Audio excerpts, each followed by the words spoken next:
ಪ್ರೀತಿಯುಳ್ಳ ದೇವಜನರೇ, ನಿಮ್ಮೆಲ್ಲರಿಗೂ ಯೇಸು ಕ್ರಿಸ್ತನ ಶ್ರೇಷ್ಠವಾದ ನಾಮದಲ್ಲಿ ವಂದನೆಗಳು. ಈ ನೂತನವಾದ ದಿನದಲ್ಲಿ ನಿಮ್ಮೆಲ್ಲರನ್ನು ನೋಡುವುದರಲ್ಲಿ ನಾನು ಬಹಳ ಸಂತೋಷವುಳ್ಳವನಾಗಿದ್ದೇನೆ. ಶಾಲು ನಿಮಗೆ ಸಮಾಧಾನವಾಗಲಿ. ಈ ದಿನ ದೇವರ ವಾಕ್ಯದ ಧ್ಯಾನಕ್ಕಾಗಿರುವಂಥ ವಿಷಯ, ಎಲ್ಲವನ್ನ ಪರಿಶೋಧಿಸಿ ನೋಡಿರಿ.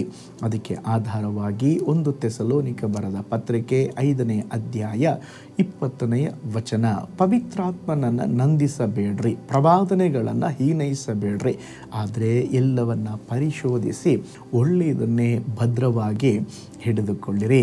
ಇಲ್ಲಿ ಅಪೊಸ್ತಲ ಪೌಲನು ಹೇಳುತ್ತಾ ಇದ್ದಾನೆ, ಎಲ್ಲವನ್ನ ನಾವು ಪರಿಶೋಧಿಸಬೇಕಂತೆ, ಒಳ್ಳೆಯದನ್ನು ಭದ್ರವಾಗಿ ಹಿಡಿದುಕೊಳ್ಳಬೇಕಂತೆ. ಈ ಕಡೆ ದಿನಗಳಲ್ಲಿ ಅನೇಕ ಜನರು ಮನುಷ್ಯ ಜ್ಞಾನದಿಂದ ಪ್ರವಾದನೆಯನ್ನು ಹೇಳುತ್ತಿದ್ದಾರೆ. ಇಲ್ಲಿ ಆ ವಾಕ್ಯದ ಹಿನ್ನೆಲೆಯನ್ನು ನೋಡುವಾಗ ಅಪೊಸ್ತಲ ಪೌಲನು ಹೇಳುತ್ತಾ ಇದ್ದಾನೆ, ನಿಮಗೆ ಒಂದು ಪ್ರವಾದನೆಯ ಶಬ್ದ ಇರಬಹುದು, ಪ್ರವಾದಿ ನಿಮ್ಮ ಕುರಿತು ಮಾತನಾಡಿರಬಹುದು, ಆದರೂ ಕೂಡ ನೀವೇನು ಮಾಡಬೇಕಂತ ಹೇಳಿದ್ರೆ ಪರಿಶೋಧಿಸ್ರಿ ಎಂಬುದಾಗಿ ವಚನ ಹೇಳುತ್ತದೆ. 1 ಯೋಹಾನ 4ನೇ ಅಧ್ಯಾಯ 1ನೇ ವಚನವನ್ನು ನೋಡುವಾಗ, ಪ್ರಿಯರೇ, ಅನೇಕ ಸುಳ್ಳು ಪ್ರವಾದಿಗಳು ಲೋಕದೊಳಗೆ ಇರುವುದರಿಂದ. ಇದು ಯಾವ ಕಾಲಘಟ್ಟದಲ್ಲಿ ಬರೆಯಲ್ಪಟ್ಟಿದ್ದು? 1ನೇ ಶತಮಾನದಲ್ಲಿ. ಈಗ ನಾವು 21ನೇ ಶತಮಾನದಲ್ಲಿದ್ದೇವೆ. ಅವತ್ತೇ ಅನೇಕ ಸುಳ್ಳು ಪ್ರವಾದಿಗಳು ಇರುವುದಾದರೆ, ಇವತ್ತು ಕಂಪೇರ್ ಮಾಡಿದ್ರೆ ಅದಕ್ಕಿಂತಲೂ ಹೆಚ್ಚು ಸುಳ್ಳು ಪ್ರವಾದಿಗಳು ವಾಕ್ಯವನ್ನು ತಪ್ಪಾಗಿ ಬೋಧಿಸುವಂಥ ಅನೇಕ ಜನರು ಎದ್ದಿದ್ದಾರೆ. ನಾವೇನು ಮಾಡಬೇಕಂತ ಹೇಳಿದ್ರೆ, ಎಲ್ಲವನ್ನ ಬ್ಲೈಂಡ್ ಆಗಿ ಕಣ್ಣು ಮುಚ್ಚಿ ಹಾಗೇ ನಂಬಿಬಿಡ್ಬೋದು. ಅಯ್ಯೋ, ಪಾಸ್ಟರ್ ಹೇಳ್ತಾರೆ ಅದು ಹಾಗೇ ಇರ್ತದೆ, ಅವರೊಂದು ಹೇಳ್ತಾರೆ ಅದು ಹಾಗೇ ಇರ್ತದೆ. ನೋ, ನಾವು ಪ್ರತಿಯೊಂದನ್ನು ಪರಿಶೋಧಿಸಬೇಕು. ಕೆಲವು ದಿನಗಳ ಹಿಂದೆ ಬೆಂಗಳೂರಿನಲ್ಲಿ ಒಂದು ಕ್ಲಿನಿಕ್, ಆ ಥರ ತುಂಬ ಫೇಕ್ ಆಗಿರುವಂಥ ಕ್ಲಿನಿಕ್ಕನ್ನು ಕಂಡು ಹಿಡಿದ್ರೆ. ಅಂದರೆ ಅಲ್ಲಿ ಡಾಕ್ಟ್ರಾಗಿ ಕೆಲಸ ಮಾಡ್ತಾ ಇದ್ದಾರೆ ನೋಡ್ರಿ, ನಿಜವಾದ ಡಾಕ್ಟ್ರ್ ಅಲ್ಲ, SSLC ಫೇಲ್ ಆದವನು. ಆ SSLC ಫೇಲ್ ಆದವನು ಅವನು ಡೂಪ್ಲಿಕೇಟ್ ಡಾಕ್ಟರ್ ಪದವಿಗಳನ್ನು ತೆಗೆದುಕೊಂಡು ಒಂದು ಕ್ಲಿನಿಕ್ ಹಾಕಿಕೊಂಡು ಅವನಿಗೆ ಗೊತ್ತಿರುವಂಥ ಒಂದು ಮೆಡಿಸಿನ್ಗಳನ್ನು ಅನೇಕ ಜನರಿಗೆ ಕೊಡ್ತಾ ಇದ್ದ. ಅವನೊಬ್ಬನ ಕತೆ ಮಾತ್ರ ಅಲ್ಲ, ಈ ವಿಧವಾಗಿ ಅನೇಕ ನಕಲಿ ವೈದ್ಯರು, ಅನೇಕ ಜನರು ಪಟ್ಟಣಗಳಲ್ಲಿ, ಜಿಲ್ಲೆಗಳಲ್ಲಿ ಸಹ ಇದ್ದಾರಂತೆ. ಅವ್ರನ್ನ ನಂಬಿ ನಮ್ಮ ಜೀವವನ್ನು ಅವ್ರ ಕೈಯಲ್ಲಿ ಹೋಗಿ ಕೊಟ್ಟರೆ ನಮ್ಮ ಜೀವನ ಹೆಂಗಾಗಿರಬಾರ್ದು? ಸ್ವಲ್ಪ ಯೋಚನೆ ಮಾಡಿ ನೋಡ್ರಿ. ನೋಡೋದಕ್ಕೆ ಅವರು ಡಾಕ್ಟರ್ ಥರನೇ ಇರ್ತಾರೆ, ಆದರೆ ಅವರು ಡಾಕ್ಟರ್ ಪದವಿಗಳನ್ನು ಪಡೆದಿರುವುದಿಲ್ಲ. ಜನರಿಗೆ ಆ ಸುದ್ದಿ ಕೇಳಿದಾಗ ದೊಡ್ಡ ಆಘಾತವಾಯಿತು. ಅಪೊಸ್ತಲ ಕೃತ್ಯಗಳ ಪುಸ್ತಕದಲ್ಲಿ ಯೇಸು ಕ್ರಿಸ್ತನ ನಂತರ ಅನೇಕರು ತಮ್ಮನ್ನು ತಾವು ನಾನೇ ಕ್ರಿಸ್ತನೆಂಬುದಾಗಿ ಘೋಷಿಸಿಕೊಂಡವರು ಅನೇಕ ಜನರಿದ್ದಾರೆ.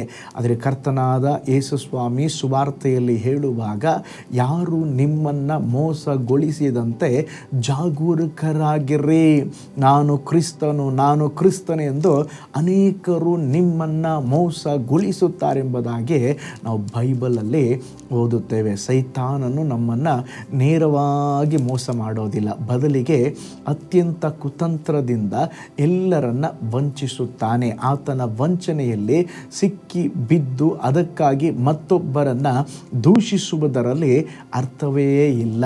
ನಾವು ಮಾತನಾಡುವ ಪ್ರತಿಯೊಬ್ಬರ ಮಾತುಗಳನ್ನು ನಂಬುವ ಬದಲು, ನಾವು ಪ್ರಸಂಗವಾಗಲಿ, ಇತರರು ಟೀಚಿಂಗ್ ಆಗಲಿ, ಅವರು ಏನು ಹೇಳ್ತಾರೋ ಅದು ಸತ್ಯವೇದದಲ್ಲಿ ಇದೆಯಾ, ಅದನ್ನು ಸತ್ಯವೇದದ ಬೆಳಕಿನಲ್ಲಿ ನಾವು ವಿವೇಚಿಸಬೇಕು.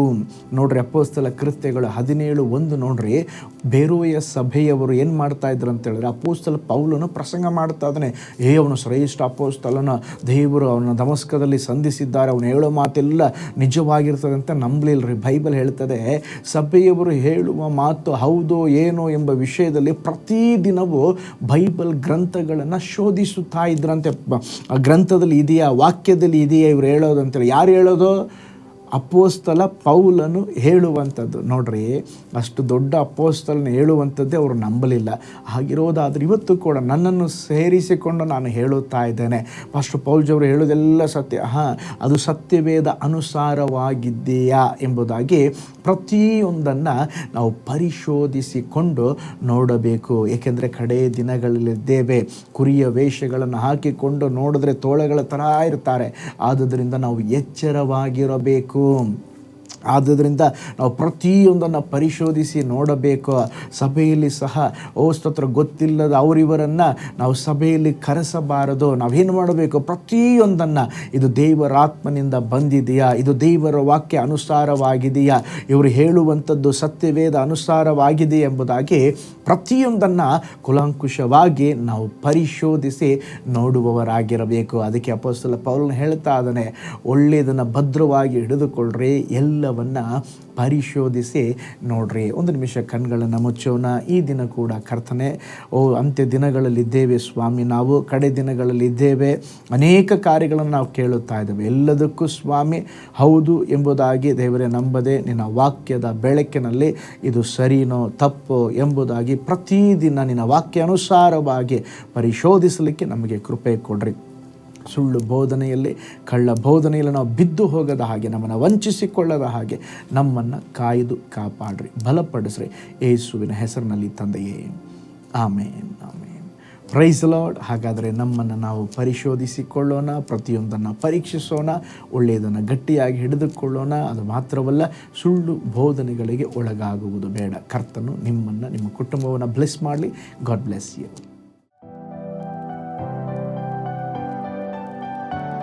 ಕರ್ತನಲ್ಲಿ ಪ್ರಿಯರೇ, ಈ ಸಂದೇಶ ಮತ್ತು ಪ್ರಾರ್ಥನೆ ನಿಮಗೆ ಆಶೀರ್ವಾದಕರವಾಗಿದ್ದರೆ, ದೇವರು ನಿಮ್ಮನ್ನು ಪ್ರೇರೇಪಿಸಿದರೆ, ನಂಬಿಕೆಯಿಂದ ಸಾಗುವ ಈ ಸೇವೆಗೆ ನಿಮ್ಮ ಅಮೂಲ್ಯವಾದ ಕಾಣಿಕೆಯನ್ನು ಬಿತ್ತಿರಿ.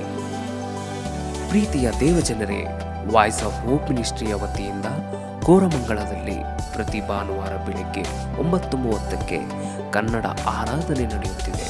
ಆತ್ಮಭರಿತವಾದ ಆರಾಧನೆ, ಮನಮುಟ್ಟುವ ಸಾಕ್ಷಿ, ಬಲಪಡಿಸುವ ದೇವ ಸಂದೇಶ.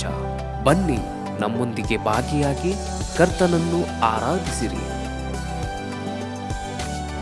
ನೂತನ ತಿಂಗಳ ಆಶೀರ್ವಾದ ಕೂಟ ಪ್ರತಿ ತಿಂಗಳು ಮೊದಲ ದಿನ ಸಂಜೆ 7 ಗಂಟೆಗೆ. ಪ್ರತಿ ತಿಂಗಳು 2ನೇ ಶನಿವಾರ ಬಿಡುಗಡೆ ಉಪವಾಸ ಪ್ರಾರ್ಥನೆ ಕೂಟ ಬೆಳಿಗ್ಗೆ 10:30ಕ್ಕೆ. ನಿಮಗಾಗಿ ಪ್ರಾರ್ಥಿಸಬೇಕೆ?